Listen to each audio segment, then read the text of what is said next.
Kasado na ikakasang tax fraud audit ng Bureau of Internal Revenue sa mga kontraktor ng flood control projects. Bukod sa sisilipin kung tama ang pagbabayad nila ng buwis, aaksyonan din daw ng BIR ang mga ghost project o mga proyektong markadong kumpleto pero wala naman sa mapa. Si Kenneth Pasyente sa report. Hindi natatapos sa inspeksyon at sumbong ang pagbabantay ng bayan sa mga anomalya sa flood control projects. Dahil ayon sa palasyo, hudyat din ito para sa mga government agency na magsagawa ng kanilang sariling investigasyon. Kasado na ang gagawing tax fraud audit ng BIR sa mga kontraktor ng flood control project na tinukoy ng Pangulo. Gagawin ang isang parallel audit sa mga kontratista para silipin kung tama ba ang pagbabayad nila ng buwis.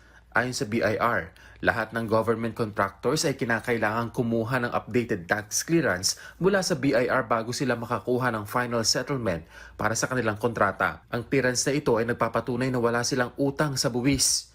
Kung mapapatunayan na kulang o mali ang kanilang binayarang buwis, hindi sila i-issuean ng updated tax clearance. Ibig sabihin nito ay madi-disqualify sila sa susunod na mga government procurements at masususpindi din ang final settlement ng kanilang mga kasalukuyang kontrata sa gobyerno. Aaksyonan din daw ng BIR ang mga proyektong na-report na natapos na pero wala naman sa mapa.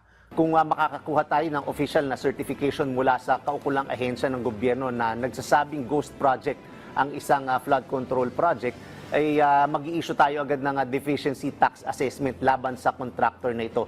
Hindi kasi maaaring i-claim bilang deductible expense ang isang proyektong hindi naman talaga ginawa.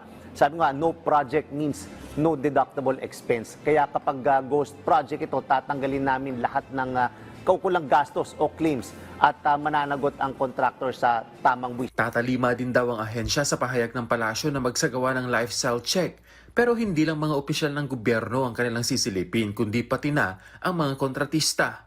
Layo nitong makita kung tugma ba ang kanilang ari-arian sa binayaran nilang buwis. Ngayon, ang ginagawa natin na lifestyle checks dun sa mga contractors at saka yung may-ari ng mga contractors na ito dahil nakikita natin na marami silang ari-arian na finoflaunt at nakikita natin na malaki ang kanilang mga properties, yung titingnan natin. So, ibabangga natin yan sa revenues.